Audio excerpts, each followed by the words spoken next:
Hey, welcome to the second week of FTVE 171843.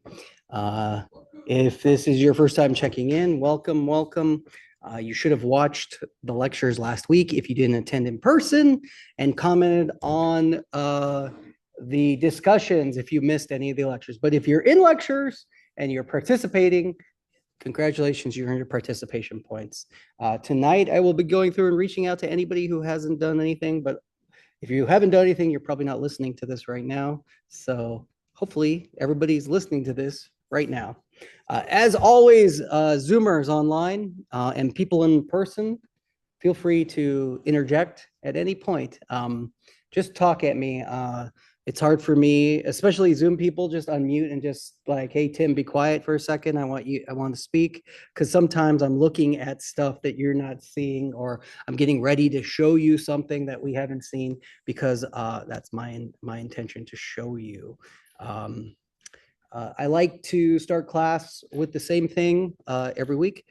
Did anyone see anything good this weekend? We did just talk about we did spoil a little bit, and if someone else brings it up, maybe we'll discuss it again. But we did talk about Iron Lung and how Nicholas and Austin saw Iron Lung. Sela, how you doing? I say it right? I got it good? I practiced. Yes. Okay, great. You're allowed to mispronounce my name as much as you want, okay? Or team, that works. So, oh, look, hey, welcome everybody. Hey, I love this class is all about being online. Okay.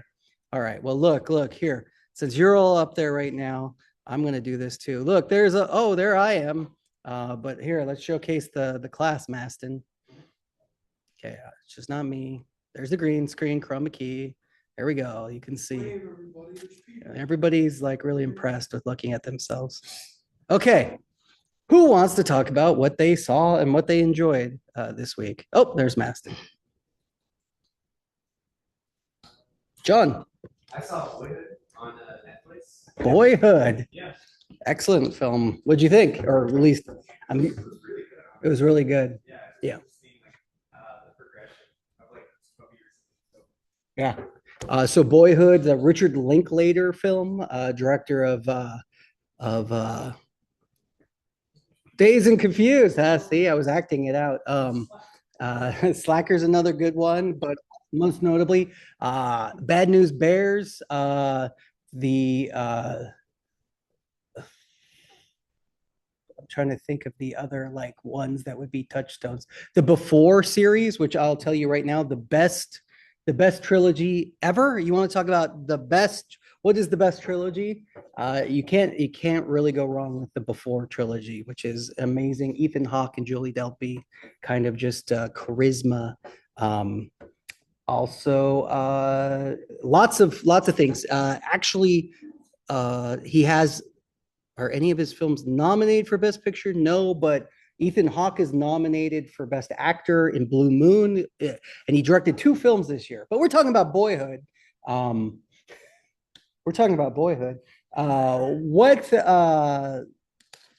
for those of you who don't know, Boyhood was a movie that was filmed over 12 years, and they used the same actors got together in like 4-year increments because they cast this boy to play the boy in Boyhood, and he starts as a like 6-year-old, right?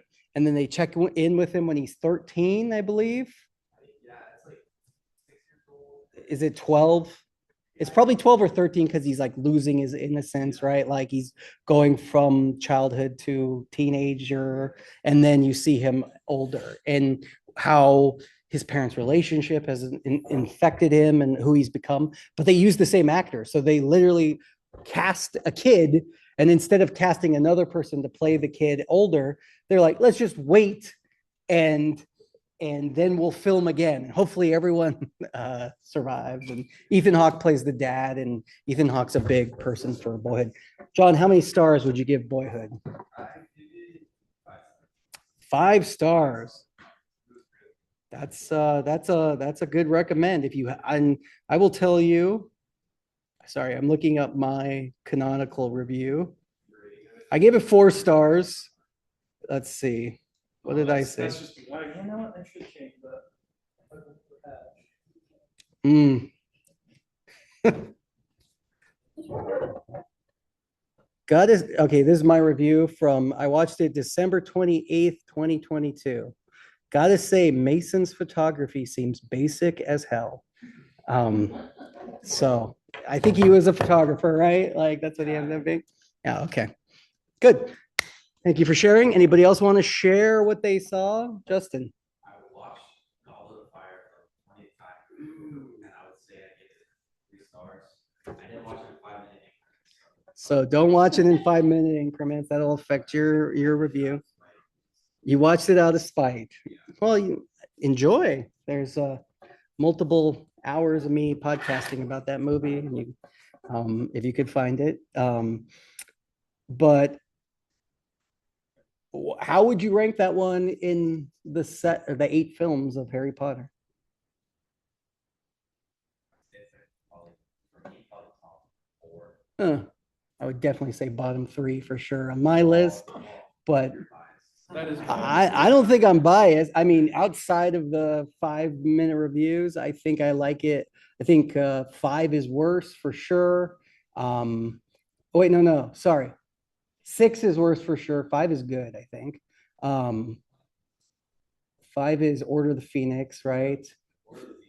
Or Half-Blood Prince is terrible. And I think like number 2 might be worse than, but then I would go Goblet of Fire.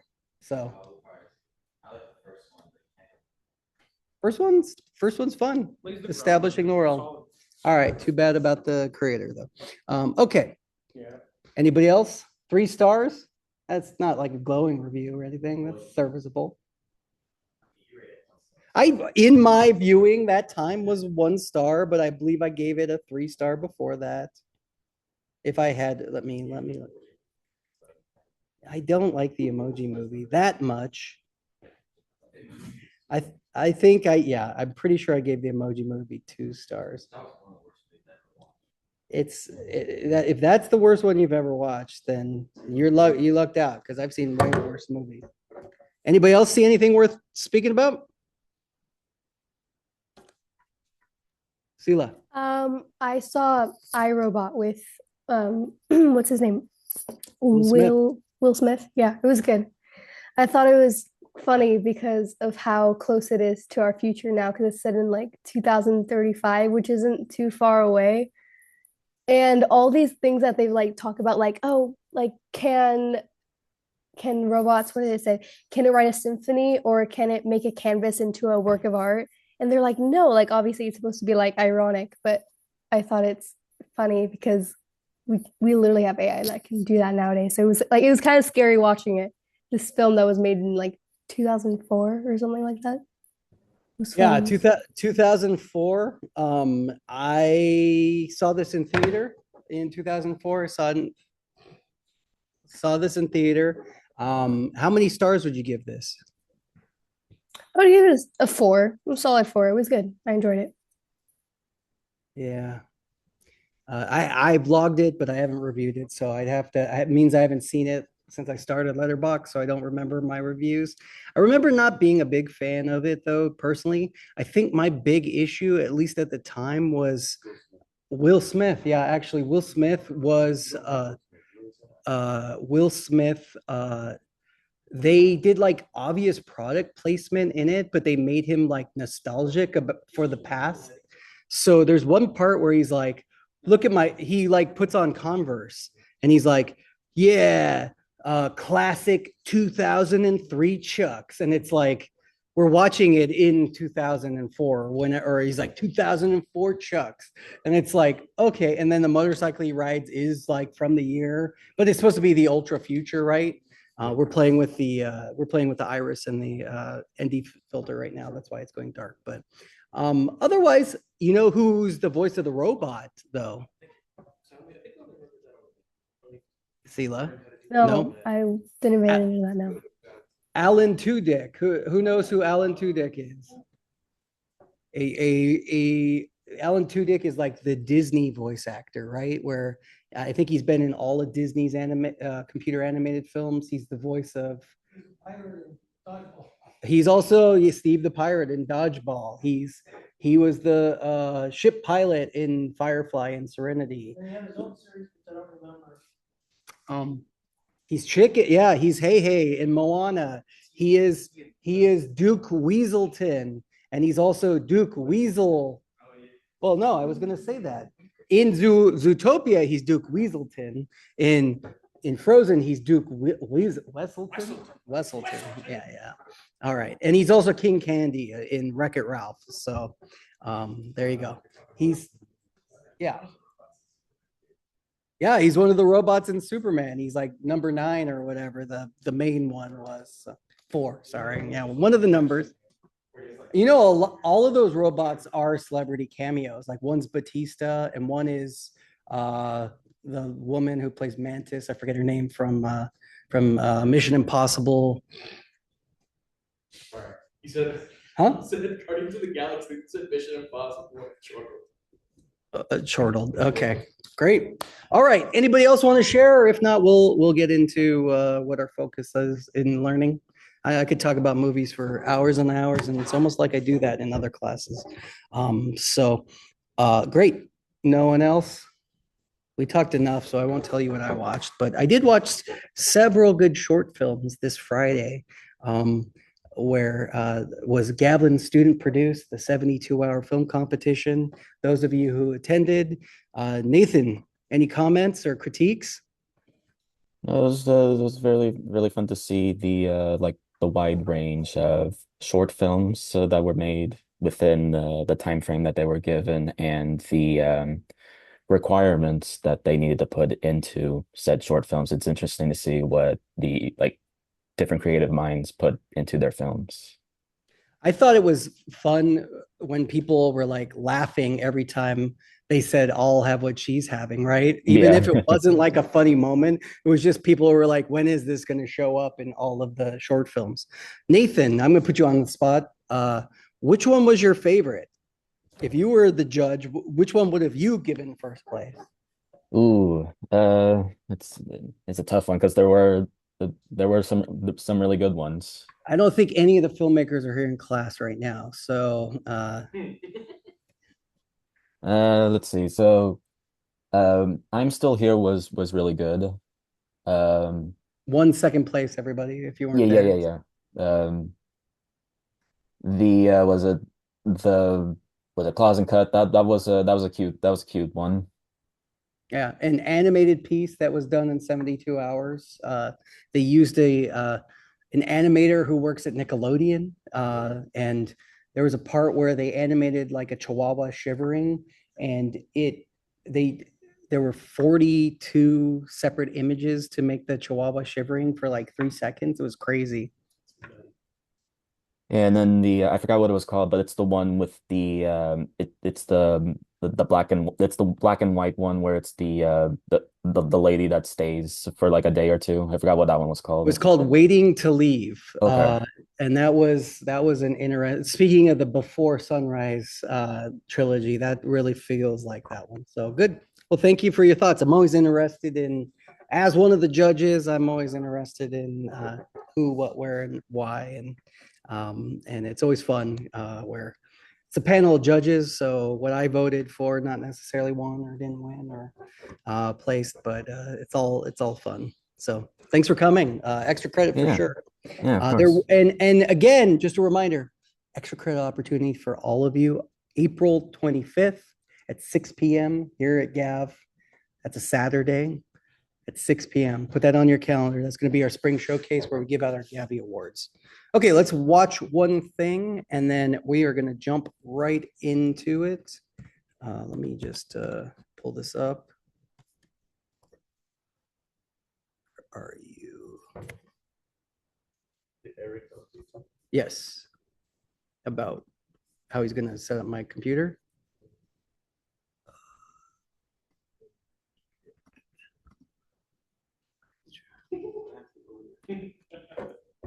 All right. Yeah, zoom in on Geronimo. Let me find where. this got sent to. I feel like he sends it to me at a different place every single time. And is it here? Oh, yes, it is. Great. Okay. All right, let me share my screen for the Zoom. Hey, Zoom, if it ever looks like I'm just sitting watching something with class, I probably forgot to share my screen. So if that's the case, I'd appreciate if I've had classes where they tell me after we watch like an 8-minute video. Oh, by the way, you weren't sharing the What's going screen. on, everybody? It's Santi. So I'd appreciate it if you just interrupt the video and tell me if I'm not sharing or you can't hear the audio, okay? Understood? Okay, let's take a look at our latest Gav TV news, which is going up tonight. Will be on the website. We shot this last semester. What's going on, everybody? It's Santi Prado with Gav TV today, and today I'm here with Dr. John. Hello, how are ya? I'm doing pretty good. So what was the event today? Today we had a children's theater performance at the Student Center. We had about 270 students here, second and third graders from charter school, Elliott, and I think El Roble was the third school with us. Every year, Gavilan Theater, we do a show called Children's Theater, and we put on between 6 and 8 performances. This year we've had over 1,000 students come through to see the show in the Student Center. What we do every term is we take a bunch of short stories and then we adapt them. But we had 6 stories total. And we read the stories, we create scripts based on the stories, and then the students in the class get to cast it and direct it. What's your overall takeaway from these performances? How do you feel about how everybody did? I think the students did a great job, and especially because we literally had a week to adapt to this new stage and new space. The stage that they put in for us is a raised platform, but it's about a third the size of the stage deck in the theater.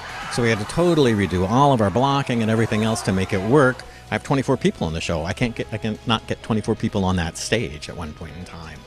So I think they've all done an amazing job. I'm always really impressed by the playwrights and the directors in the group, but everybody on stage is having a good time and sharing that with the audience, which is really important. The Children's Theater has been going on for over 50 years here at Gavilan College. I think it's a super important class for us because it's forward-facing. And this year we had 1,000, sometimes we've had almost 3,000 students come through and see the show. It's really important. I love it when the parents come to me and say, oh, I remember seeing Pinocchio or something else. This term, the gentleman, Jared, who is playing our rooster and the shepherd, I met Jared when he was in 2nd grade, and he came to a children's theater show with his mom. I talked to him about it afterwards. He decided he was going to come to Gavilan, be a theater major, change his major, but he's still here at Gavilan doing theater. So that's, to me, the really important part about this is showing young people that you can be an artist, and then also you can come to Gavilan and be an artist. That's awesome. That's awesome. Yeah, seeing Stone Soup, I was like, this feels so familiar. I think I've probably seen this when I was a kid. Or read it. It's a really, really common story because it's all about working together and forming a community. And that's what Gavin's all about. Absolutely. All right, so this was Santi Prado with Gav TV. I'm here with Dr. John, and thank you guys for watching.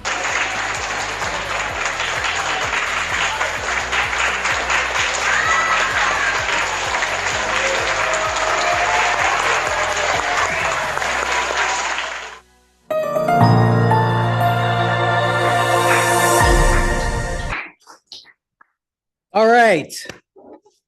What did we think?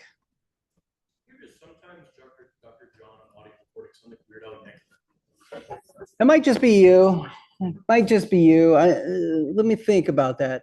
Next time I listen to Dr. John, I don't think I can process my brain backwards like that to think about Weird Al. I do love Weird Al. Out of all of the Okay, I'll say I've seen Weird Al live 3 times. I've never seen any other band more than once. So you just have Weird Al pinned down. I love Weird Al. He's my favorite musician. There's songs that Weird Al sings that I heard before I heard the parody, the actual original song. I literally heard a song. All-time favorite. All-time favorite. Absolutely. Even better than like Macklemore and Yeah. Better than Macklemore, better than Eminem, better than Lil Dicky. Lil Dicky, better than Post Malone, better than whoever else your joke is about, Geronimo. Thank you. This is a long time running bit, okay? But yeah, Weird Al is better than all of those.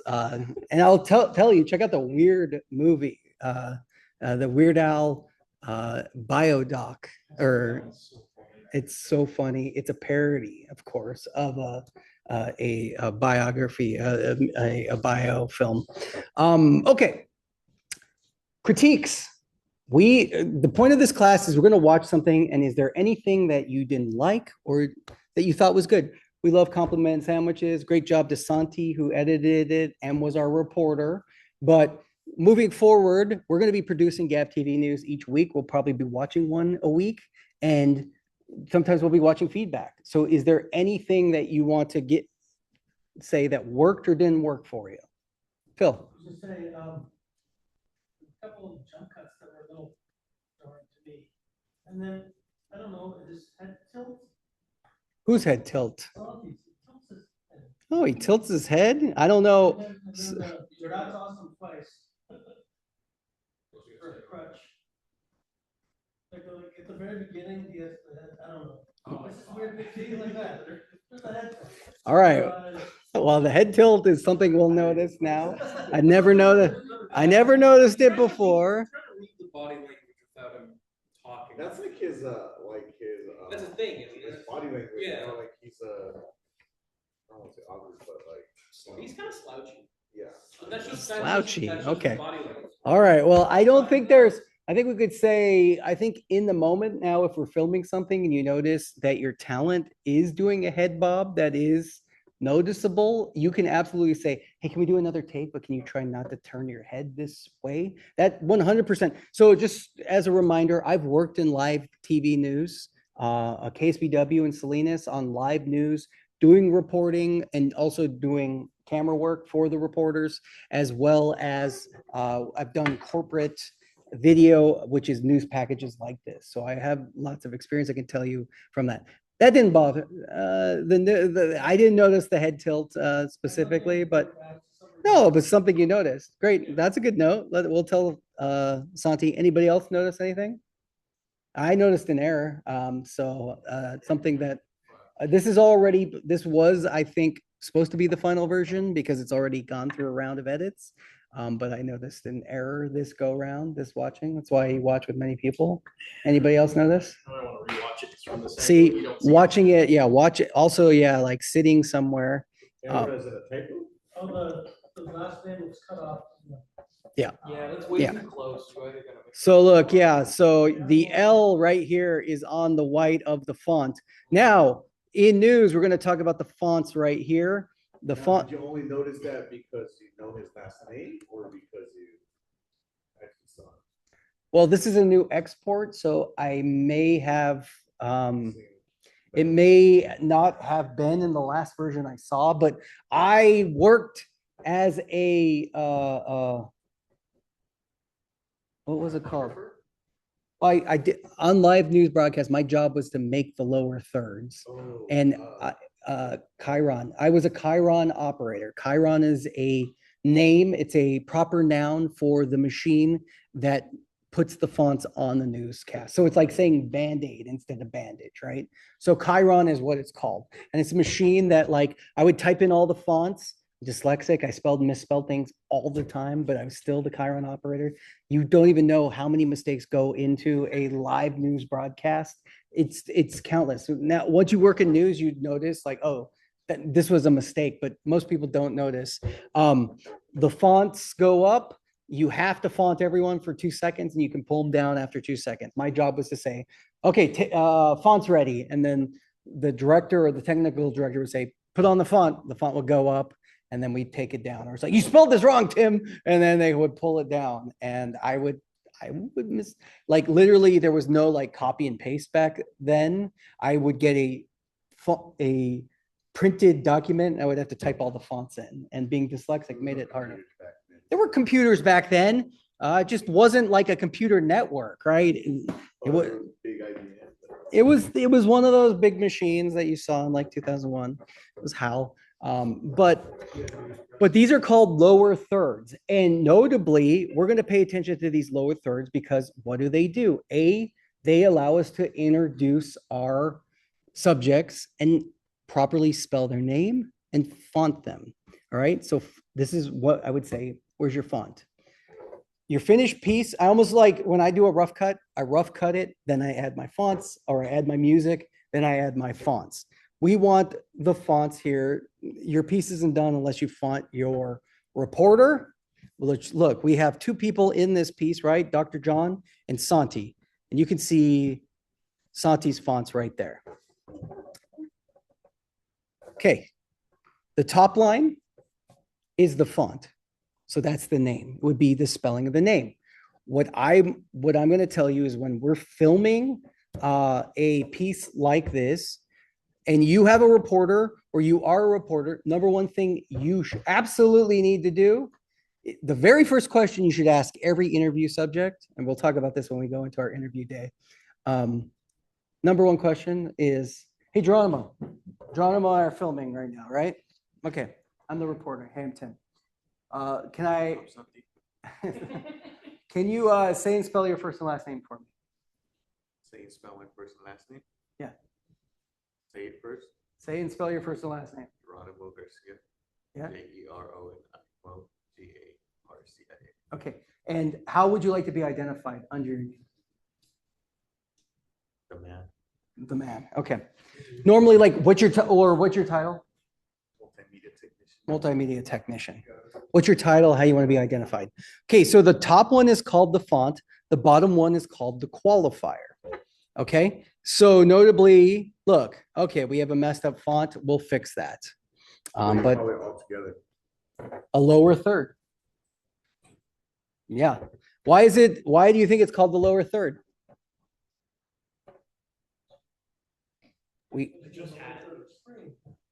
We talked about our framing exercise, right? Like this is in the lower third, right? We want to put it down here because if we're framing the person and we put in the upper third, what are we going to be covering with the font? If this was up here, it would cover their faces, right? So odds are and we're going to film the way we film interviews, we're never going to cover someone's eyes or mouth because odds are we're not going to shoot that close up in an interview like this. Yeah. So is the Gavilan College logo, is that its own thing, a logo, or is that part of the font? Or it covers both? This right here? The Gavilan, yeah, what is that? Is that just a logo or is that part of it? So that's part of the lower third. So if you edit a Gav TV for me, you can say, hey, Tim, can you get me the lower third graphic? And I will give you a PNG. I use a PNG because it has a transparent background. I designed this font, FYI, and all it is, it's a white square with a logo. It's a blue square and a. One's the font and the other's the qualifier. I just wondered what that qualifier is at. So this is just part of the graphic element. Not all lower thirds are going to have like a logo in it, but because it's Gav and we wanted to identify as Gav on here. Sometimes you've watched TV shows and you'll notice that like the logo stays up the whole time, right? You ever notice that? If you watch like CBS, there's the CBS eyes in the lower right-hand corner. That is, and it's kind of transparent, but it's there all the time. It kind of is like a watermark. That in live TV terms is called a bug. The bug is up all the time and it's a station identifier and it's also like a watermark on the pieces. So FYI, we got a little bonus action there. That's our Gav TV news. Great job, Santi. All right. Speaking of Gav TV news, let's work on, we're going to start a new document here. Oh, there's that document. Yes. It was an elephant garlic. All right. I'm going to share my screen again. We are going to go here. This is going to live on our canvas up at the top. It's going to be pinned at the top. And this is Gav TV news schedule. And I said in the first class, I wanted you all to think about what do you want to cover? We're going to start building the schedule. We might not fill it out completely, but let's go. We're going to start with this. I am going, you know what? Because I'm a film guy, we're going to do it courier. And we're going to do this. We're going to say Gav TV. Here, I'm going to do that. Okay, Gav TV schedule. Gav TV schedule. Okay, week 1, which we've already passed, was what was the Gav TV that we put up last week? Do you remember? We watched it in class. It's on GFTV. It's on our YouTube channel right now. Nope. That was last year. Nicholas. Yeah, the writing center, right? The tutoring center. So, okay, tutoring center, and we're completed there. Okay, week 2. That's this week. So, and then why don't we put the date here? So we're going to say Feb 2. And that is going to be what, GavTV? Well, it's going to be the theater piece that we just watched. So we had that one completed. But guess what? We're out of GavTV by next week. So we need to shoot something this week and post it. Well, good news, because here in week 2, on February today's the 2nd. Why is it in January? Nope, I just added a new event to my personal calendar right there. Let's go over. All right, February 2nd. Well, on Thursday the 5th, okay. So Feb 5, we're going to be filming. All right, so this is your first opportunity. Now, this is a Thursday at 1 p.m., okay? 1 to 2. Are you involved with the STEM virtual reality thing at all? Yeah. You'll be there in the student center? Cool. We're going to be filming it from 1 to 2. It's an event from 12 to 3. There's a virtual reality thing there. So Feb 5, we're going to, from 1 to 2 p.m. But it's not the student center. Where is it? Isn't it? It's in STEM. You're right. Yeah. Okay, Feb 5. So we're going to do STEM virtual reality.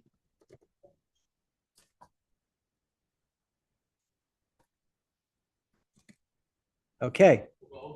Notably, well, you're going to go to that? Okay, so then this document will be live on here. If you want to go in and edit it, you absolutely can. But for right now, I'm going to bold this because it's bold will mean filming. And then under here, we're going to talk about who's going to be involved with it. And you can sign up to be there. Now, note, this is outside of class, so don't feel like you have to be there. We'll have some filming opportunities within class, but this is one way that you can get your GavTV credit off of it as long as you have a significant role. But I'm going to say Mastin signed up, and Santi is going to be our talent. So I'm going to say Santi, and I'm going to put Santi in italics, meaning talent. Mastin, Phil, you said you were going to be there? Yes. Phil will be there too. Anybody else want to sign up? All right, John and Nicholas as well.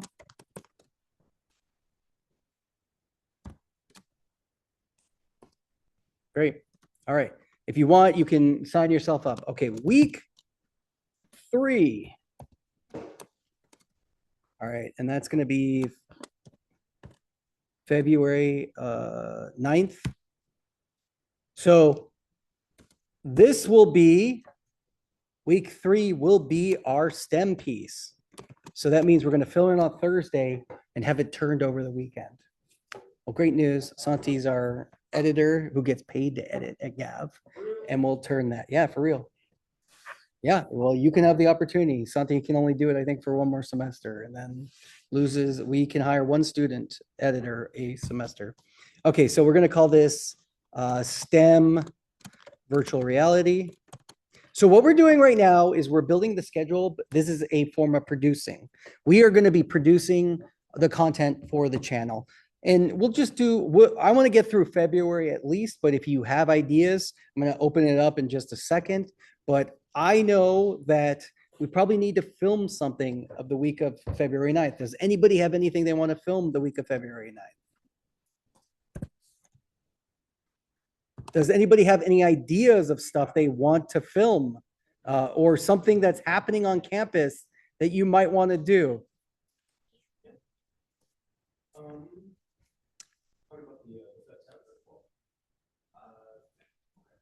Feb 10th?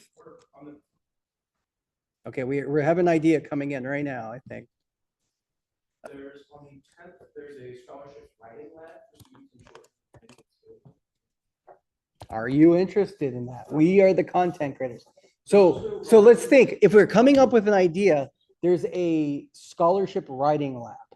But there's also a resume workshop for STEM careers. That might be a little more intriguing. Or a resume workshop for STEM careers. Now, I will tell you, when we're producing news, what I want you to think about is what do we need for a good news story? We need interview subjects, or we could go and interview people who are participating. So either you probably want to get like an instructor who will talk to you on camera. You want to get an interview subject, but also you want to choose something that's visual.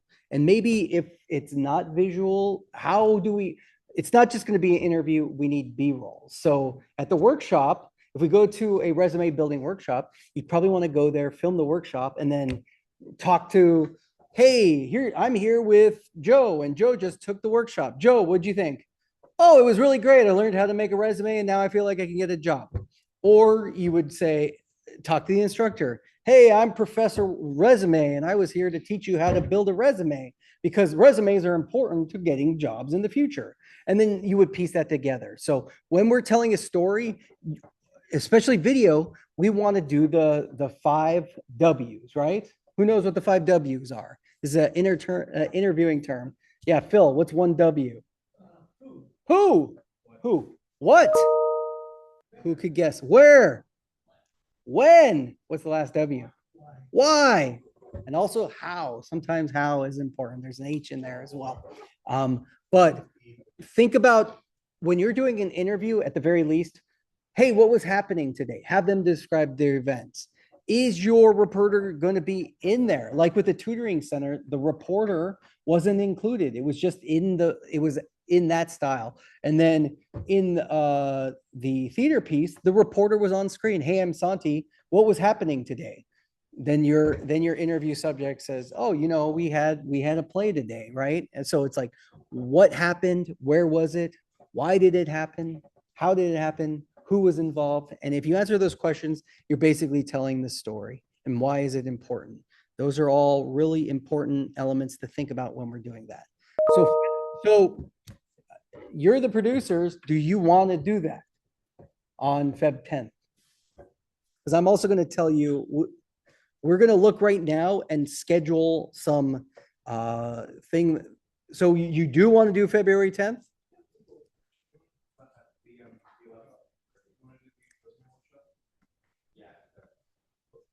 So the 11th, what time is the resume workshop though on the 11th? On the 11th, it is 11 a.m. to 1 p.m. Is that too early? 11 to 1. Well, that's up to you. Can you be there? Do you want to be there? It's a Wednesday right before this class. Let me check because I have it. So this is the resume workshop. So where's the STEM filming meeting? Yeah, that's a good question. Where?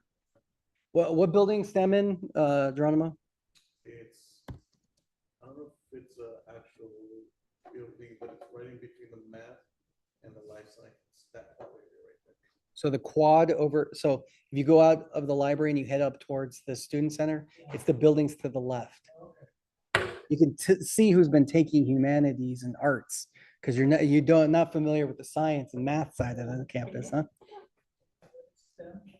STEM, great question. What is STEM? Science, technology, engineering, and math. That's an anagram. March 10th, there's in STEM panel. You're going to shoot a lot of STEM this semester, huh? March 10th? Okay, so let's put this as a tentative right here. There's our resume workshop.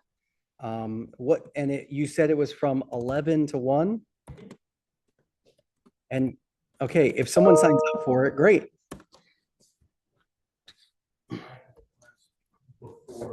Does anybody want to do this? You don't have to be the reporter. We could find you a reporter, but does anyone want to beat Nicholas? Okay. You're available? Excellent.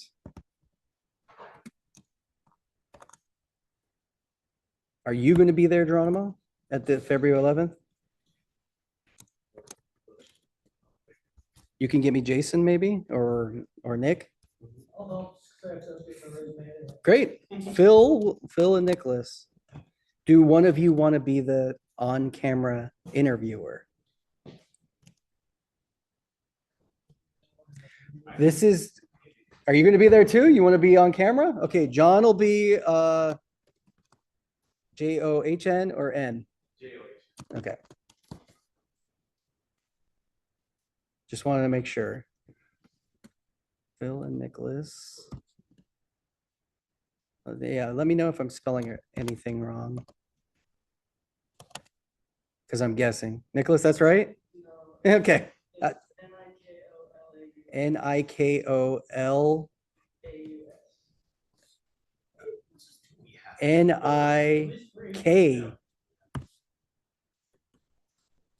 Nikl. OUS or KOLA, right? Like that. U is where? Right here? After the A. After the A, right there? Okay, great. Cool. All right. You don't even know how hard that was for my dyslexia to like listen to. No, it's not your fault. It's my brain. I struggle with that. Okay, great. So we have a team set up to there. You're gonna meet at 11. We'll have someone assist you with a camera and audio equipment and everything. In fact, since we're gonna be filming on Thursday, Wednesday, we're gonna do a little. We're gonna jump into some editing, but before we'll talk a little bit about like what our Go kit looks like and go from there. In fact, we might talk about that at the end of our scheduling. In fact, we'll definitely talk about that after the end of our scheduling. Okay, so but that means that now that we have this one, we can say week. Will you look up basketball schedule, Geronimo? When the next basketball game is? Week 4, which will be February 16th. Will be resume. All right, you said March 10th?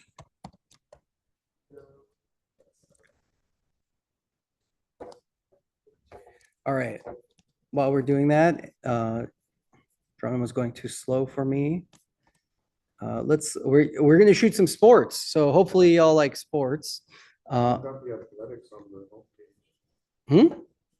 Well, I'm looking at it. Oh, you're on it already. I'm on it already. You're too slow. So it's mobile version. You're too slow on mobile. Okay. All right. I'm going to hide the Zoom people just for now so I could see. Okay. Well, that's October. All right. February. We're running out of games. Okay. Friday the 20th. February the 11th. So the 11th, are we going to film 2 things?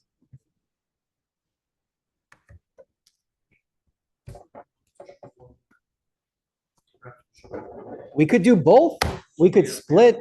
How many of you would like to film basketball after class? In fact, looks like it starts at 7, but it's probably earlier because this is men's. And I believe women's basketball usually mirrors the same. We would want to shoot both. Yes, at 5. So we'd actually leave class set up. So we are going to do that as well.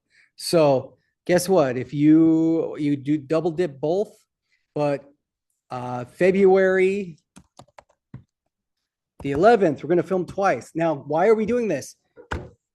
Events happen, right? Like they're going to happen. We might have to double dip, but this will give us opportunity to, instead of having 2 STEM things in a row, we'll put basketball in between. So let's do basketball, 5 p.m. to 8 p.m. You don't have to be there for the whole time if you can. We are definitely going to leave class and set up at 4 p.m.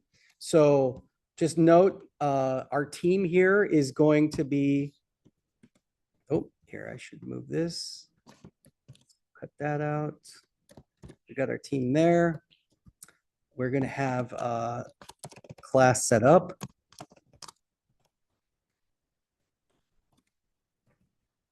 But this will be evening. You can definitely leave when class is done if you have to catch a bus or anything. But if you can stay, this is a great opportunity to get your GAP TV participation in there. Okay? Makes sense? Comprehend? Totally makes sense? Yes. Okay. Class set up, and then we'll figure out who wants to be. If you want to be the reporter again, if you're going to be there the whole time, you're welcome to. If not, we'll also talk about how we're going to film stuff without reporters. Also, Zoom people, if you're available and can make it, there's opportunities to, you're going to see all the opportunities when to film. So then week 416, we're going to call this our basketball video. Then we'll say week 5.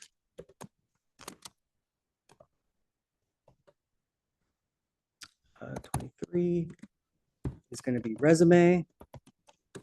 Okay. Week 6. What others? Volleyball this semester too, Drama? Yes. Volleyball. No. Yeah, beach volleyball. It's just beach, right? Yeah. Okay, March 2nd. Okay, March 2nd too. And baseball, right? Okay, so let's look at sports. Sports are good things. They like us to cover. It makes us. And why do we like to cover sports? I'll tell you right now. I'll tell you right now. What sports do I like to watch? Grant loves to watch sports. Grant's the other person here. In fact, Grant is going to join us for the basketball games. He had already told me. What sports do I like to watch? Watch the Royal Rumble this weekend. That's one of my sports entertainment. I like wrestling. I played water polo and swam in high school, but I'm not a big sports watcher. Am I going to watch the Super Bowl this weekend? I don't know. Maybe. Probably. I don't know. I haven't, if I get invited. Club day. Yes. Okay. Thank you, Maston. 100%. Geronimo always makes me film this. This is a Thursday, so let's put this on the calendar. I was going to say, why do we do sports? Sports is inherently drama and visual, right? Someone making basketball, someone making basket. That looks cool. It's a good way to end a video. We can make a 3 to 5 minute video really quick there. Okay. So what was the date again? We have club day. Okay. Well, we aren't filming that week yet. 17th, that's a different week. Also, I know, The 11th is a Wednesday. me and John were thinking about that one, but also I realized I can't make that. Like 10. It is February 17th, Tuesday, and it's from 10 a.m. to 2 p.m. I can't do it because I have doctor's appointment. We'll make it work. We'll definitely put it on the calendar. And what's the time period? It is 10 a.m. to 2 p.m. Tuesday, February 17th. Who knows what club day is? It is a day for clubs. Also at the student center. Okay, let's put that. Filming all of the, It's essentially they'll put up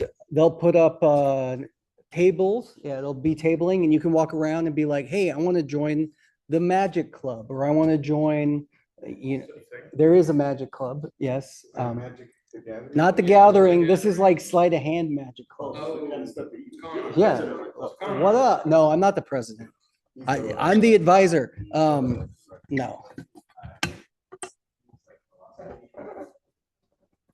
There used to be a TV and film club. Really? Yeah.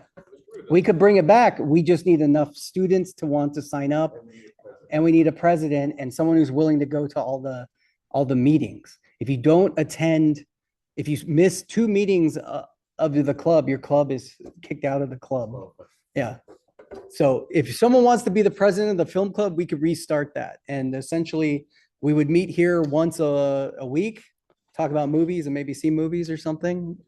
Grant would be the advisor for that. And if you are an official club, they give you official money for your club. So you can have events or make flyers or whatever.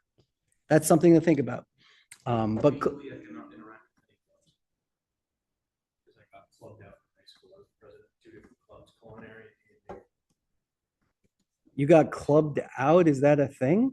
no, You just made it I up? just cannot do Okay, clubs. okay. Yeah, I got Okay. I thought like it was a thing I had never heard of. It was clubbed out on a real thing. Okay, so then resume day. So then let's do club day.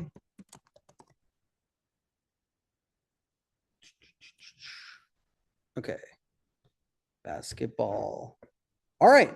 Looks like we have our first month set up and we're going to be filming 1, 2, 3, 4 different opportunities. The other thing that I want to do, and we're going to plan this, is during this week. Actually, we need to let's put in the other sports and then we can figure out. Other events will come up and STEM is going to want us to film some videos for them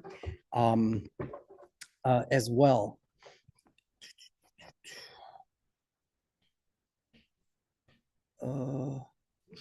Theater piece. All right. I also want to put in here, I'm just going to say, let's say Feb 23rd. We're going to call this on the OTS. Who knows what OTS stands for?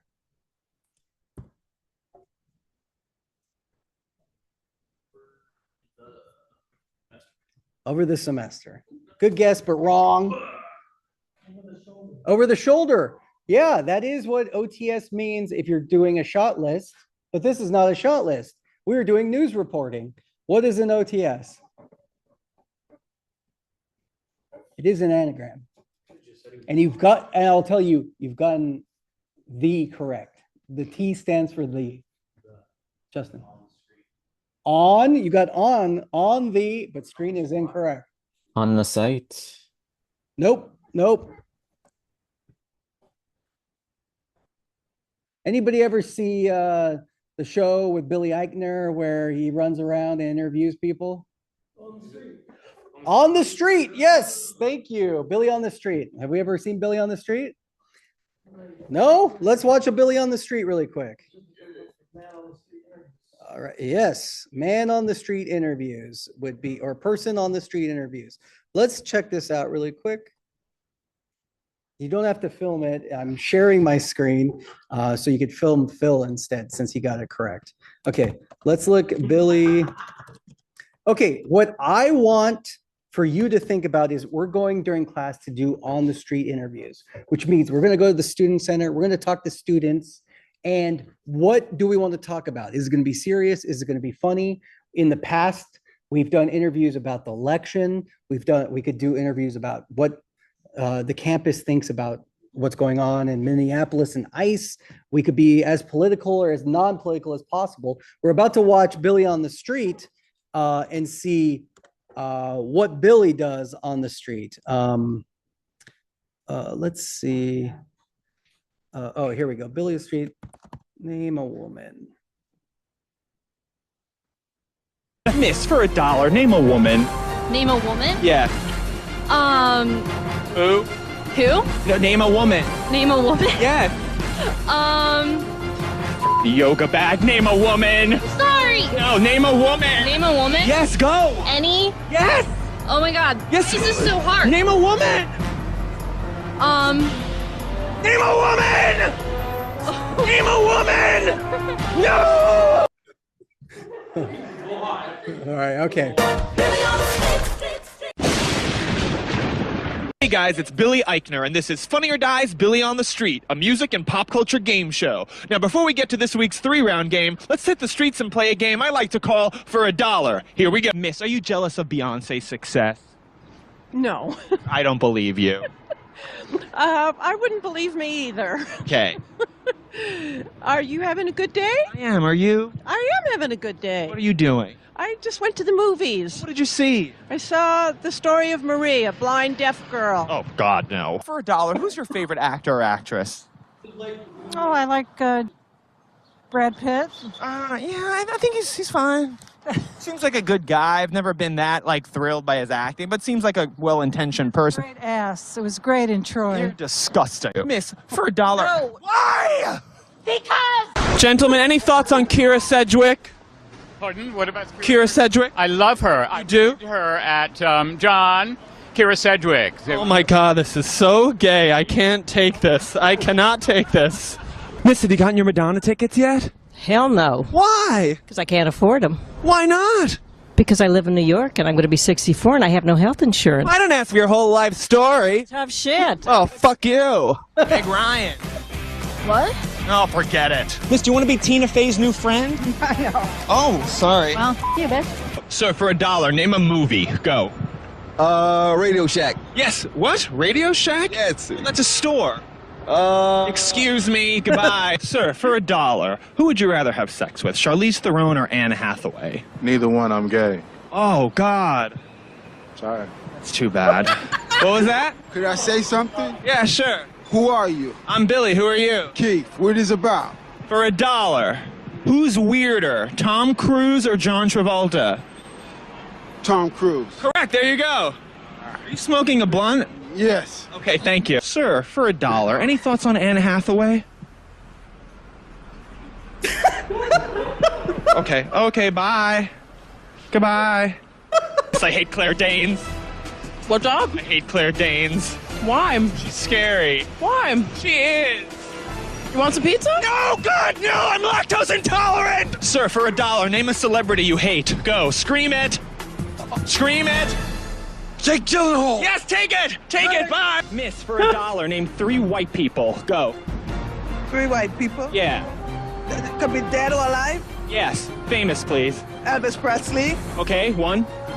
Michael Jackson. He was not white. Oh, I'm sorry. Oh, God. Miss, for $1, name a woman. Name a woman? Yeah. Who? Who? No, name a woman. Name a woman? Yes. Yoga bag. Name a woman. Sorry. No, name a woman. Name a woman? Yes, go. Any? Yes. Oh my God. Yes. This is so hard. Name a woman. Name a woman. Name a woman. No. Katy Perry. Oh my God. Oh my God. Chris Tucker's back. Sir, for $1, you ready? Yes. Name 3 7 dwarves. 3 of the 7 dwarves. Go. I'm sleepy. That's 1. Dopey. One more. And grumpy. Yes, there you go. Take it. Yes. New York. Miss, for $1, who's your favorite actor or actress right now? George Clooney. Oh, he's great. Yeah. Did you see Tomorrowland? Did you see that movie? No. No, no one did. He has that wife now. Yes, he doesn't. She's beautiful. Yeah, I guess. What? Who are you? I'm Billy Eichner. And, okay, all right. So, and is this like TV or Yeah, this is like television. Yeah. what television? Like Billy on the Street. Oh, okay. So are you an internet thing? No, it's actually a TV thing and an internet thing. I don't like your attitude. Okay, I don't like yours. I'm on TV. Who gives a shit? Who gives a shit about you, bitch? All right. That's that's an on the street interview, right? Low battery, go get another battery. Here, we can switch the camera. Look, we got a whole thing right now. Look at us. We're oh, there's Geronimo on that side. Okay. Billy, I showed Billy on the street. It's funny, right? We've done funny stuff. We had a reporter go out and interview Gav students if they believed in Sasquatch. And we actually captured Sasquatch on the screen. You can't get in. One of those keys. Figure it out. It's not the car key. 7 keys. Let's start a timer. Let's see how long it takes Maston to figure out the 7 keys. It always takes me at least 4 of them to go through. Okay, but my point is that type of interview. Geronimo, can you get me a stick mic, an XLR, and the Canon, please? Yeah, here, he got it open. Okay, I got a stick mic there. All right. Notably, this right here is a microphone, right? We saw Billy Eichner holding this type of microphone. Who knows, or who has the power of paying attention? What is this microphone called? I just said it, yes. But if you don't know, what? Stick. This is a stick microphone or a handheld microphone. Why do you think that's called a handheld microphone? I'm holding it in my hand, right? Am I holding it like this? No, I'm holding it by here because this right here is the microphone, right? This microphone right here. What's number 2? Okay. Oh, the number 2 key. Okay, so this microphone, notably, a couple things to note about it. Up here is the microphone. Yeah. This microphone, this right here, this wire mesh on the top is where the microphone is. It is also, if you're talking, it's also called a stick microphone because it kind of looks like a stick, right? Or at least that's why it's called a stick microphone. Not a very good name for that. But what's interesting about our microphones, we're going to learn more about microphones in the future, but every microphone has a different recording pattern. Who do you think, or what do you think a recording pattern is or could mean? Phil, you're an audio expert. Phil actually worked as an audio engineer, a DJ. I want someone else to guess. We know you know this, Phil. Who knows what an audio pattern is? Austin, what do you think?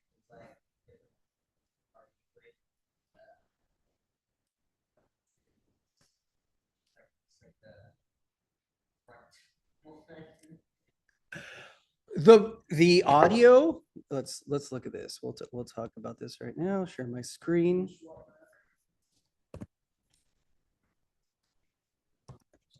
Okay, sounds good to me.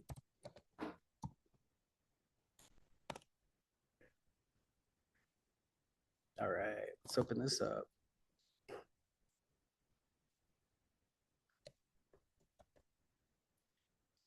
Oh, I'm gonna accept all cookies. I love cookies. Okay. So right here, our audio patterns are how the microphone takes in sound. So if we look at, you said cardioid, right? So look right here, Austin said cardioid. Cardioid represents the area that the sound is coming from. So that means if this is the microphone, everything out and under and around makes this cardioid pattern. Why do you think this pattern's called a cardioid pattern? Well, I don't want any free courses. I'm just using your graphic as an example. Why do you think this is called a cardioid pattern? Phil, do you know this? Yeah, Phil knows this. Even though, Phil, I asked you not to answer if you knew. Well, yeah. It's heart-shaped, right? Cardioid, cardiac arrest, right? It is a heart or a butt, but you could see it's heart-shaped, cardioid. So a cardioid pattern means it's going to get around this way. So this is actually a cardioid microphone. So we're going to record from here to there. We're going to hear everything. We can see the other types of cardioid mics. This is a subcardioid. You can see that there's some around it. Supercardioid will go front and back. Hypercardioid, bidirectional, and shotgun. All right, we can see all these patterns. And omnidirectional, what can you guess omnidirectional means? We can see everywhere. Yeah, it's a microphone that picks up everything and everywhere all at once. Cardioid pattern is kind of common on what you're recording on. I have here another microphone right here. Will you get me a lav also, please? They're right outside, like right when you come in, they're on the table. I have a podcast microphone right here. There's a condenser microphone. We're really showcasing just our different audio recording. This one, you can change the audio pattern to be different. So essentially when in the smaller schemes of things, we want to think about, is our audio omnidirectional, which means goes everywhere, or directional, which means if I point at it. This type of microphone looks more like a stick, if you ask me. But what type of microphone is this? Who knows? Anybody film production that's not Phil? Shotgun. Yes, this is a shotgun microphone. A shotgun microphone you normally find where? Right. You can see there's a shotgun microphone on the camera right here. I would show you at home. Is that Masson changed the battery, but didn't turn that camera back on? But there's a shotgun on top. Also, where's another place, filmmakers, where we see the shotgun microphone usually? Phil, you can say it since no one else is saying it. The boom pole, right? The boom operator. Geronimo's grabbing our boom mic right now. But the shotgun goes in it, and we use the boom. A boom. Yeah, see, here's our boom pole. You turn that back on, please. I don't see the light. Oh, you're tricking me. All right, well, here, I'm gonna stop the share. Oh, that would have been helpful. All right, right there. Okay. Whoa, it's a close-up on my face. I don't want to close it. Okay, nope, definitely don't want to see the hairline. They don't tell you, but when you like turn 40 something, it all goes away. Appreciate it now. Okay, so you wider, please. Okay, so our boom pole, you can see this is the type of thing that's out of frame, and I'm using it, and it's directional, right? Where I point it at is going to be where I get the audio from. That's what a directional microphone. If it was omnidirectional, I could just put it up here and would get all of our voices equally. But if I'm using a boom pole, I want it as close to the subject as possible without seeing it in the camera, right? So if we frame Maston, see, but I don't want the microphone like right there. Yeah, no, we don't want that. I want it just out of the frame as close as possible and pointed at their mouth. This needs to be pointed at their mouth so that we get the best possible, because we looked at the pattern, the shotgun mic, just like a shotgun gun, right? Or a rifle, a shotgun, a literal shotgun is what? Is it most effective where? If you're going to kill somebody with a shotgun, what should you do? As close as possible, right? Boom, no recovery. But if I had a shotgun and I tried to shoot someone across the room from me, they would get hit by the pellets. But a shotgun is not a bullet. It's a bunch of pellets that spread. So the farther it spreads, the less effective it is. Sorry, I don't really like guns, but this does describe how the closer it is to my mouth, the more loud and quality it is. The farther it is away, the less it is, because the recording pattern spreads. It goes out and spreads.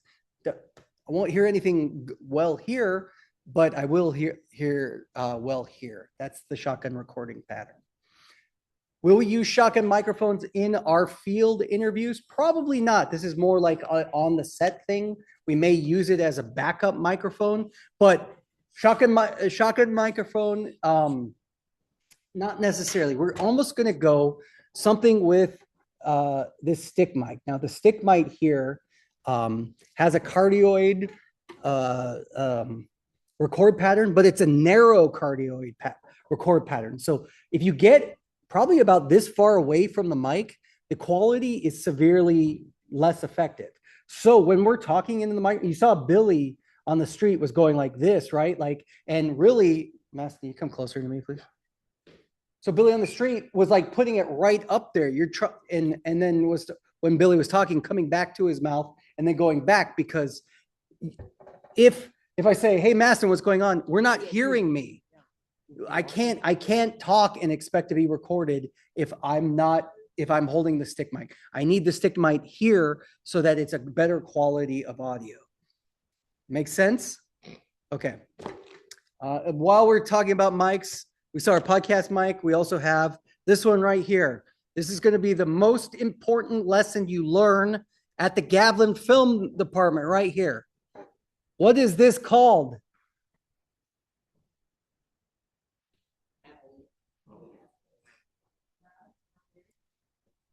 A lavalier mic? Well, this is the big debate between me and Grant. It's not really that important, but I'm telling you right now. Grant says lav. I say lave because it's a French word, and that's how you pronounce it in French, is lavalier microphone. So it's a lav mic. Phil, former audio engineer. How do you say it? I say lavalier. Lavalier. Okay, Phil's the expert. And also Phil supports me being correct. I'm French Canadian by descent. There you go, double French. Okay, so lavalier mic. Now, a lav mic, if you're not familiar, a lav microphone is also known as a lapel mic. Why? Because it's going to go on my lapel right here. Guess what its recording pattern is?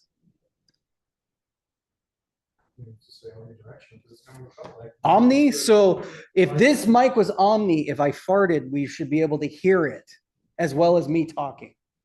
That would be no. I mean, if my stomach gurgled, sorry to bring up a fart. I do like Shrek. But basically, it is actually a directional mic, and it is a cardioid mic. So it's going up. It's shooting up directionally into my face. So it is going to be directional into my face. You're not going to be able, you might catch some audio that's not here, but it's designed to be on the person. Why do we use the lav mic? It's a clean way that and this is a wireless lav mic. So I can put it on the pack. I can hide it. If I'm a reporter, I can put it on my lapel and talk, and I can walk around and not worry about it. It is wireless. Why do you think it's wireless? I don't have to be connected to an audio recorder, which is this one right here. I have my audio recorder, my mixer, which we can look at after class in the lab. The mixer plugs in and records audio separately, or I would have to have it plugged into the camera and record it to my media. Why do you think, whereas a stick mic like this, can you zoom in and show the input right here? This is a wired micro stick phone. All right. Yeah. All right. You can see the pins right here. The pins they go to this cable right here, and it plugs in. Who can tell me, looking at the pins here and the cable I'm holding, who knows what type of connection this cable is? Not you, Phil. XLR. So the type of cables are XLR. These are professional audio, video cables or audio cables. XLR moves audio. This is what you're going, if you go to a concert, they're plugging in their sound system. You're plugging in speakers. It's going to be 3 pins. If you notice, there are 4 pins, 5 pins, 6 pins. They have different utilities. But XLR is probably the most common audio cable you're going to deal with in here. Who knows any other audio cables that you probably deal with in your life? Oh. RCA. Yep. Those are like 1/4-inch pins, or yeah, red and white ones. There's also yellow, which used to be video. Don't really do those anymore because we have HDMI. HDMI has audio built into it as well. But there's BNC cables. But for the most case, 1/4-inch cables, we're going to talk about XLR adapter right here. And in fact, you'll see right here, we even have a mini XLR jack right here. You can see it's a smaller baby 3-pin XLR right there. And that's going to be for the Canon cameras when we deal with that. Okay, so my stick mic, I'm going to plug in directly to the camera. So now I have a stick mic that I'm going to be walking around. Why would I want to be connected to the camera though, versus a wireless lav? What is the benefit to, if you thought, okay, why don't I just put a lavalier on my subject and have them talk rather than having to hold a stick mic in their mouth? Why do you think we choose this microphone versus this microphone? because I'm sponsored by this microphone. So let's use the lav mic. Nicholas, what do you think? Is it because you can capture the audio and video at the same time? Both of them will be captured at the exact same time. So if I have this one, I could have so this is the transmitter. There's also, did the receiver come down? Yeah. Can we showcase so the transmitter uses like a radio frequency. So the radio frequency goes out into the air and is received by the receiver, which then is either plugged in to the camera with an XLR, or it's plugged into our audio mixer right here. But that either way, the audio is being recorded. So I could have this stick mic plugged into the audio recorder as well. So there's always going to be some type of receiver. But John, what do you think? Oh, yes, I can't see you because. Sorry. What? Oh, no, I was Delay. That's an interesting thing. There's virtually no delay in these. Distance, if you walk away, you can start to get your radio signal will start to get cuts off. You only, I think it's like about 100 feet, right? 60? Yeah, it's about 60 feet. 60 feet though. But even, we filmed last semester and we were at the Student Center and we tried to walk our mics all the way down to the bridge and they were cutting in and out like crazy. So no, delay, good guess. Delay's a good guess. No more guesses? Just because it's right here, you don't really have to. Convenient, you don't have to unplug and Yeah. So if we're a news reporter and we're running in and we're going to be like, I'm going to run in as a news reporter. I'm going to be like, Geronimo, why did you steal all the funds from Gavlin? Because Grant made me do it. Okay. But that might be where if we're on the street, we're just going to walk up to a random person like Billy. Billy didn't walk up and say like, name a woman and then be like, oh, but first let's put this microphone on you. Okay, kid, let's put this microphone on you. Okay, great. Okay. Why did you embezzle all of this stuff? I don't got the mic. Yeah, I gotta put the mic on you.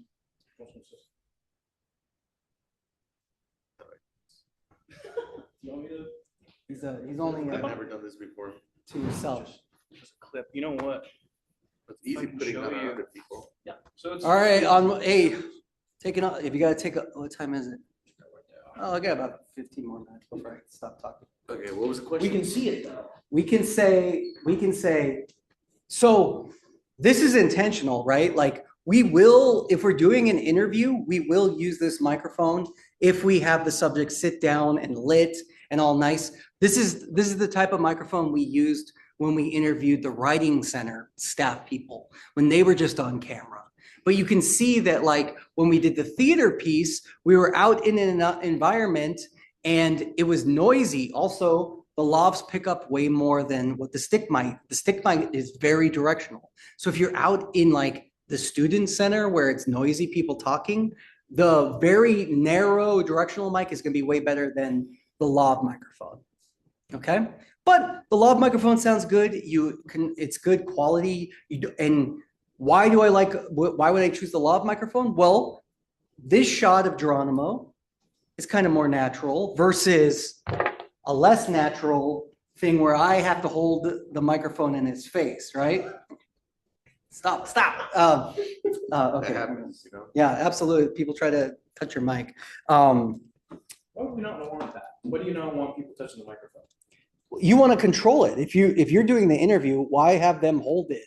Because also you as the interviewer should know as close to their mouth as possible is going to get you the best quality audio. If someone holds it and they don't know, they're going to do like this type of thing where it's like, okay, and it's going to sound bad.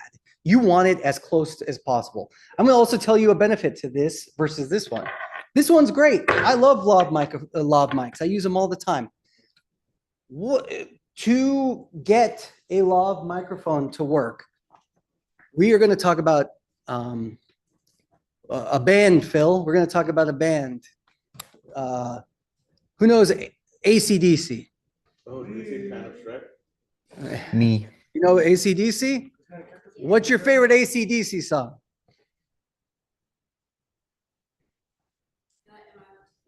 Sure. This is an actual quiz.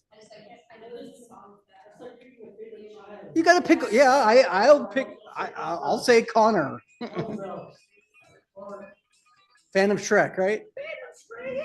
Okay. But okay, AC/DC. What it represents is actually electric. We're going to talk about electrical currents, and electrical currents is power. How we power things. So these two things are powered differently. How is this? Which one is AC and one is DC? Who knows which one I'm holding is AC and which one's DC? What's the difference between the two? What's the difference between the two? Yeah, you got a 50-50 shot there. So AC, alternated current. Let's do a science lesson right now. Okay. I did my degree was a BS, which appropriately, right? I'm got a Bachelor of Science, not a Bachelor of Arts from the San Diego State. So as a scientist, I will tell you that an alternator current is a type of current that you find by plugging something into the wall. The power that comes out of your walls are alternated current. So that is a direct draw. So when you plug a cable into something and you're drawing power from it, that is an alternated current. Make sense? So so our lights are AC. We plug them in.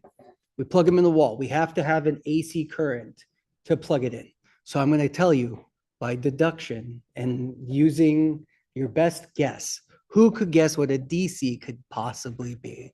A DC would be like it's a closed circuit that's operated by a battery. Absolutely. Thank you, Nathan. A closed circuit that's operated by a battery.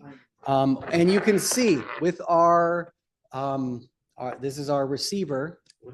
Oh, look right there, Duracell. It's product placement here. Let's turn it so it's not product placement. There we go. Okay. I don't know what batteries those are. What type of batteries these are? What brand? They got a copper top. Oh yeah, you could never know. Oh shoot, there we go. You don't know what it is. It could be generic. But we have this runs off of 2 AA batteries. So this is a DC device, AC versus DC. So what does that mean? Ultimately, our mic is plugged into something that's probably run by a DC, so it's a DC itself. But our lav microphones, because it has batteries, can do what that our stick mic won't do. What do you think? You ever had something that has a battery? What happens to the batteries? Happen to our camera, huh? You run out of power, right? If you're plugged in directly, unless the power grid goes down, you should have power sustained. With a DC device, you have to change the batteries. So guess what? If you're going to use a lav microphone, you should be prepared to have extra batteries. That's going to be one thing here at Gab that we don't have, which I donate a lot of my batteries a lot of times, because if we do run out of anything or forget anything, it'll be like, hey, we don't have AA batteries now, or AAA, or 9 volts. How many 9 volts are out there? Depends on the device. There's a couple things that have device. Phil, are you about to pull out a bunch of batteries? No. No, but our cameras do. DC power is great because it's portable, right? We could go anywhere. We're going to film outside. There might not be a power outlet outside, right? If we go out into the duck pond, where's the power outlet, right? No, we need to use DC. So DC is good in some environments. And they make wireless packs for a stick mic. So you can actually plug this in and have a wireless stick mic as well. So this is wired. It's going to be a direct, uninterrupted. So what do you call, or what do you categorize one of those like portable electric charged generator? A generator? Where you can plug it in. It's still a battery. Still a battery? Still a DC. Yeah.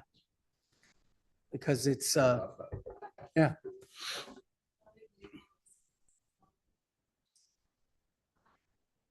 Oh, yeah. What's the one where they've, Big balls. What's the what that one? What's that one called? Talking about ball breaker? Oh, it's called Big Balls. Yeah. Oh. It's about I've got big balls. yeah. That one. Okay. Yeah, that one. Big balls. All right. Biggest balls of them all. So this is kind of the kit that we're going to take when we go on the shoots. Is you need the mic, the stick mic to interview. You need a camera. You need batteries. You need media, because if you go and you don't have to record on anything, you're not doing anything. You need a camera. You need a tripod. Can anyone think of anything else that we should bring on our shoots when we go and film next week or this Thursday? We're filming this week on Thursday. What else should we have? Microphone. Talked about XLR cord already. Anything else?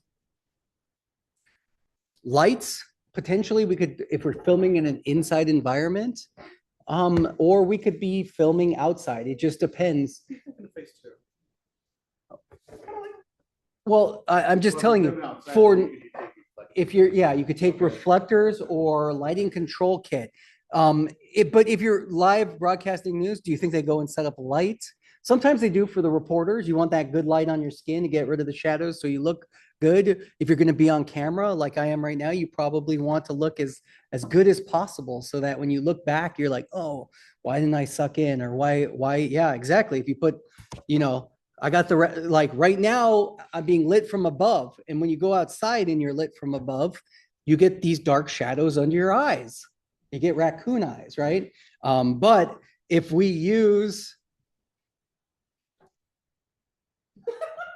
okay, little too close, but you could see the light under my eyes is less impressive. So if we used some of these more angular lights that are above us, we could light my face better, and I would look better on camera. That's not the important, my looks are not important currently, but we want our subjects. If we have an interview subject, especially if we're doing a promo or we're doing commercials or we're doing corporate work, I'm going to tell you right now, I have filmed videos where the CEO watched the video and said, we're refilming because I didn't look good enough. And so then we had to go in, and trust me, we filmed that. That wasn't us. It was the them thing. But we went in and then had to filter the video so that they thought they were better looking than they actually were on camera. And we gave them the good light. And we did all the good stuff that were meant to be. But that's one of those things. If you're shooting an environment, you want your subjects to look best as possible, and you want to represent them. You want your talent to look as good as possible. So potentially you could bring lights or a bounce board. If you're outside, probably can't use lights. But will we bring lights? Maybe, maybe not. Especially if we're in the gym, we probably won't set up any lights. We might. We brought lights before. What else do we need to bring? We talked a lot about audio today. The number one thing, if you're recording audio and you don't have this thing, you might as well just throw your entire project in the trash. This is a number one rookie film production mistake. And by rookie, I mean, I bet Geronimo's done it at least twice this year.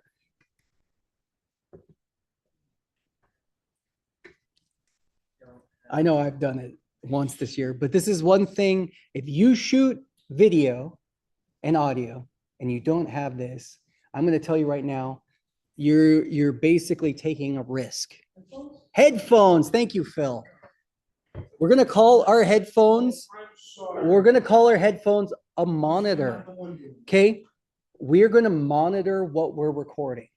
It's easy to monitor what the camera is recording, right?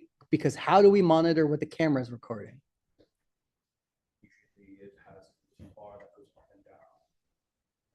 What? You talking about for point? No. What? How do you monitor what the camera is recording? Oh, the headphones. No, video. Let's just start with video. Okay. How do we? You kind of just went. Okay, it was my fault. Yeah, it's my fault. Okay, blame me. What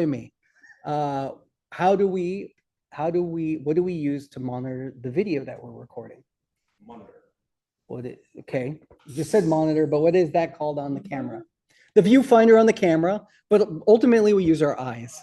We're going to look at and make sure the record button is on and it's recording, right? We're going to make sure that is one thing that absolutely has happened to me at least, Geronimo, you ever filmed something and realized you weren't recording? Not one time ever? Be honest. Then I wouldn't have been recording. I mean, I recorded. Have you ever started an there you go. interview? I started and then I go, oh, I'm not recording it. Yeah. So like this usually happens to me when I'm trying to do one thing where I'm being the reporter, I'm being the camera person, Like and I'm being graduation, the when audio we're person. doing things, Yeah. And I say, hey, Tim, make sure you hit record on the recorder. before Okay. we That go." might have happened once, And then we're like halfway through the But- graduation. but an astute person like me will hit record halfway through and realize, oh, I'm just going to ask the questions that I forgot to ask at the beginning again. That happens when you're trying to do a lot of things, but that's why I have a mental checklist before I start. So I'm like, audio's rolling, video's rolling. Media is the SD cards. It's what goes into your A, if you're recording just on the camera, or B, if you're recording into the audio mixer, you need media. SD cards go into the mixer. We can record SD cards into this Sony, but we use a Canon, and the Canons are called CFX Express cards. And we'll showcase those. And they can hold a lot. You want to also be sure, hey, I'm going to film 3 hours worth of video. You better have 3 hours worth of media there. And battery. Extra batteries, extra that. Monitors. So if you're not wearing a headset to hear the audio, there is a visual representation. There are called the decibel meters on there, the sound bars, they bounce, they go up and down. It's a visual representation of audio. But if you think that's good enough, you are incorrect, because you could hear it, but hey, there could be a interference. There could be air conditioning. There could be a short in the cable that makes a pop and you just don't see it visually. All of those things have happened to me. And then your audio is either worthless or you have to spend time repairing it, and it just adds time to your life. I really recommend having a pair of headsets. I personally have what is called a Diddy bag, and not that Diddy. Okay, oh man, I should rename it is called a Diddy bag. It's not a goodie bag. It's called a Diddy bag. It wasn't named after that. Let's just think I'm talking about Donkey Kong's friend, okay? Little Kong, yeah, a Little Kong bag. My bag always is in my car, and it always has extras of things I think I might need on the set. And let me tell you, it has come in handy all the time in real life. What do you think I have in my bag? Batteries, extra batteries, yes. Extra XLR cables, yes. I have a backup set of headphones. They are old ass Apple white, those Apple white headphones, but in a pinch, they work, right? And you can't even use modern Apple headphones because it's the weird cable, right? You need something that has the 1/4-inch cable. They don't like the word. No, but I have kept all my old headphones, and I use those when I need to. But yeah, one time I didn't have any, so I went to the gas station and I bought $5 headsets, and that saved me for the shoot, because it's better to have something than not have it. What else do you think I have in my bag? Tape, gaffer's tape, in fact, which is a expensive form of tape that's easy to rip. You can look on the ground here, or do we have any gaff down here? Gaffer's tape's the best tape. I do have some electrical tape. I use that sometimes. What else do you think? Oh, look, we do have gaff tape right here. Thank you, Phil. Phil found some gaff tape. This is white though. Normally it's black. It's easy to rip. I'm gonna waste 20 cents worth of gaff tape right here. Yeah, look, it pulls out, and look at this. Unlike duct tape, I can rip it pretty easy. It's super sticky, and then it's not as sticky. If you want to feel it, you can feel that the residue on it isn't like duct tape, where duct tape gets super sticky, and then you ever pulled off duct tape and there's all the residue. Gaff tape won't do that. Put some on Tim's chest, and Don't do that, please. Was it the 4-year-old virgin? Yeah. All right. Every one of you should have this in your ditty bag. Or if you're a camera person, you should have this on you at all times. Yes. What do these things do? Yes, I have my, what do these things do? I have this on me at all times. Oh, it's the wrong one. I'm not going to use the bottle opener, but this one's the can opener. The other one's the bottle. Oh, wait, you're right, bottle opener. The other one's the can opener. Okay. It's my screwdriver, though. It's a flathead screwdriver right there. Okay. Why would I need this? This is a makeshift screwdriver. This is important to video production. Why? The most important thing to protect your camera is going to be this quarter. This is going to be this coin. What do you think you use this for your camera? Phil knows because he's taking cinematography. Phil? What? Slide plate. You called it a slide plate, which is wrong, but the plate on the bottom of the camera. Why don't you unattach the camera? All right. Well, here, now go to one of the other tripods and pull one off. What is the official name? Just a plate? Maston. Yes. Tripod plate. Oh, tripod plate. The tripod plate is there another tripod down here? I'm looking for a tripod plate. We're not taking the tripod off. All right, we're gonna get a tripod plate. The tripod plate is what you put on the bottom of your camera. You use this to tighten it because it takes a flat head to have it. Let me tell you, you won't have a screwdriver on you. I always have my pocket knife, but a coin is always something that you can keep on you. Even though it was easier back when there was more like liquid money rather than digital money. This is a great way to tighten it. You want to tighten your tripod plate because that's how you connect it to your tripod. A loose tripod plate, your camera will fall off your tripod. I've done it. Trust me, don't do it. This allows you to tighten and loosen it. One of those things, okay? We're gonna go, as soon as they bring us a tripod plate, they'll show us the tripod plate. But yes, this is a perfect thing to have in a ditty bag. I have so much change in my car that this is always something that is there. I have adapters. I have like video adapters, like what I have plugged in here for the computer. You never know when you need component cables. I also have wedges. Wedges would be like a piece of a scrim or a piece of wood that I can shove and wedge under somewhere to help level out a table or open up a door. Those things are just like video professional excellence type of things that happen. We had to open up a new bag. Okay, here's our tripod plate. All right, see our little tripod adapter right here, a screw right here. You can see it's threaded right there. Oh, my gross fingernails. I got a hangnail right there, gross. All right, you can see the screw. But on the other side, you can see that it is a like a flathead screwdriver. So look, you got a quarter. Perfect. It fits perfectly in there. And I'm just going to turn and there's holes on the bottom of your camera when we have the opportunity. We're going to go into lab and pretty soon right now you have the opportunity to play with all this stuff and look at it. Zoom people, I will continue to talk and show you. Sorry, throw that camera right there.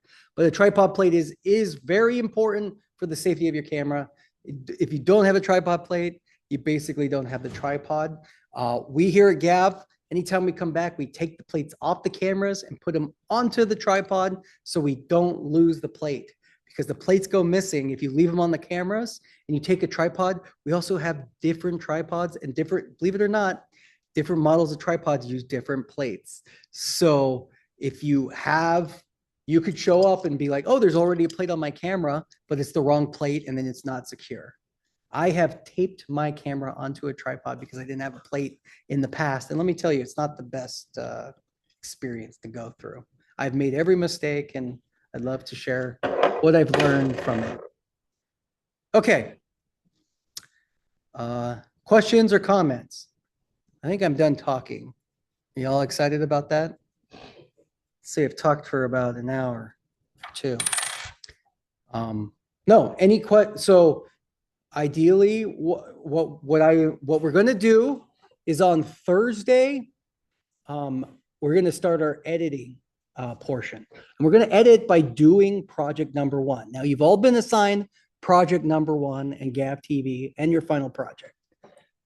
You all know about those. Those are all the due dates. Project number one is the framing exercise that we talked about last week. Well, I'm going to show you that in 20 minutes, we're going to shoot, edit, and turn in project number one in class at the very start of the class. So I'm going to film one, I'm going to ingest it, I'm going to edit it, and I'm going to turn it in and show you that all of you could do that in just about 20 minutes. In fact, those of you who want to do it now or want to do it after next class in lab, we'll have plenty of opportunity to do it there as well.